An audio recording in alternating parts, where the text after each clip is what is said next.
السلام عليكم ورحمة الله وبركاته. ازيكم حبايب قلبي؟ عاملين ايه؟ يا رب كلكم تكونوا بخير. احنا النهارده هنعمل طريقة عمل المحوجة او القرصة الصفراء. حاجة كده بجد وهم جدا وطعمها خيال جدا جدا جدا، وكمان فيتاميناتها عالية جدا. اول حاجة هنا معانا من نص كيلو من الدقيق، هننزل عليه بكوباية الا ربع بسكر بودرة. اللي حابب يحط سكر خشن مفيش اي مشكلة، بس سكر البودرة هتكون اسهل معانا في العجن. وهننزل كمان ب3 معالق كبار من المحوجة بتتجاب من عند العطار. حابة تزودي المحوجة يبقى انت كده زودتي القيمة الغذائية. هنا كمان هننزل ب3 معالق من السمسم وعليهم معلقتين حبة البركة.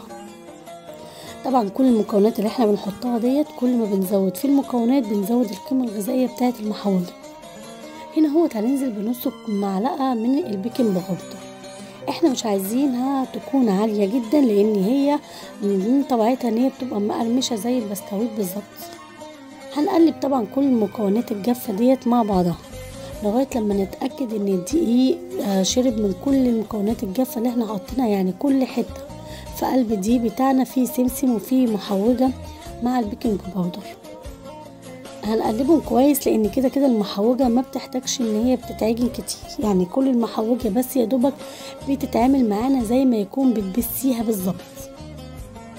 هننزل كمان هنا بربع كوباية من الزيت ومعلقة كبيرة من السمنة. اللي حابب يعمل بالزيت بس يبقى هننزل بنص كوباية من الزيت على طول.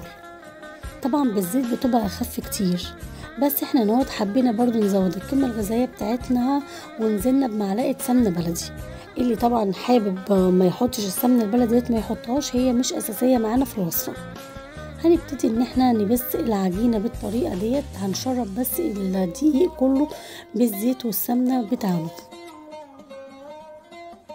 هنتأكد بس ان الدقيق بتاعنا اتشرب من الزيت كويس جدا، علشان خاطر زي ما قلنا المحوجة ما بتحبش العجن كتير، علشان خاطر ما تنشفش معانا. احنا هنخلي الدقيق بتاعنا مشروب بالزيت اكنه كده بالظبط رملة مبلولة، او اكننا كده بنعمل كسكسي. احنا عايزين الدقيق بتاعنا يكون مفرول اول ما ننزل عليه بالعسل.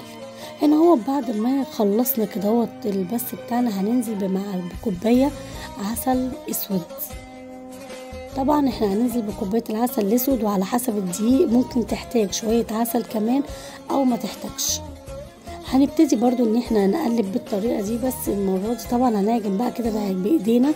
زي ما قلنا هي المحوجه ما بتحبش العجن كتير، هي دوبك بس بتلمي العجين كده بس بايدي، وبتفضل برضو مع العلم انها بتفضل مفروله معاكي، مش اللي هي بتتعجن عجن وتقعدي تقولي ياه ده المحوجه بتاعتي باظت، ده انا هحط لها ميه. لا لا لا، هي ما تحط لهاش ميه خالص المحوجه، علشان خاطر ما تنشفش معانا قوي قوي قوي، او هي تنشف معانا في الفرن.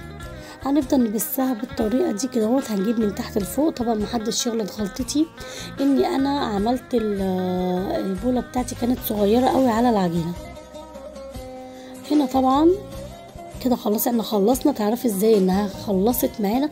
لما تمسكي حبه وتلاقيهم في ايديكي نشفوا كده هتدوسي عليهم هيرجع يتفرول تاني، ان كده خلاص المحوجه بتاعتنا اتعجنت وبقت مظبوطه جدا. هنا انا عندي الصينيه بتاعتي او صاج مقاس 36. هرش كده فيه سنه من الزيت بالطريقه دي، يعني حوالي معلقه زيت او معلقه ونص من الزيت. وهننزل بالمحوجة بتاعتنا كلها زي ما انتم شايفين كده وعندي هنا معلقة سمسم على معلقة سكر وعلى معلقة كمان حبة البركة. هننزل بيهم من على الوش، وهنبتدي ان احنا نضغطها برضو عشان خاطر السمسم والسكر وحبة البركة يخشوا معانا في قلب العجين وما يقعوش مني من على العجين. في المرحلة دي طبعا انا مسوية الفرن بتاعي مسخناه على درجة حرارة 180. الرف اللي في النص هنحطها بالظبط هتاخد معانا 10 دقايق. المحوجة طريقة السوا بتاعتها ازاي؟ يا دوبك بس الحروف بتاعتها هتلاقيها احمرت كده خلاص، هي ما بتاخدش لون من الوش يا جماعة. بتقعد قد ايه معانا؟ بتقعد 10 دقايق بالظبط في الفرن. يعني انت كده بصي 10 دقايق من موبايلك هتلاقيها بالظبط 10 دقايق بالظبط تروحي طافيه عليها. المحوجة لازم تتقطع قبل ما تخش. طبعا انا قطعتها بشكل عشوائي جدا لان انا كنت بصور بايد وكنت بقطع بالايد التانية. لازم تتقطع قبل ما تخش الفرن، عشان لو اتقطعت بعد ما دخلت مش هتعرفي تقطعيها خالص ومش هتعرفي تتحكمي فيها. كده احنا خلاص خلصنا المحوجة بتاعتنا، بجد كان طعمها حلو جدا وهشة قوي كده من جوه، وبتنشف كده زي البسكويت مع كوباية الشاي. طبعا بتبقى حلوة جدا وكمان مغذية جدا للاطفال، علشان خاطر كل المكونات اللي احنا حطيناها فيها. ومن الفيديو ده للفيديو جاي هسيبكم في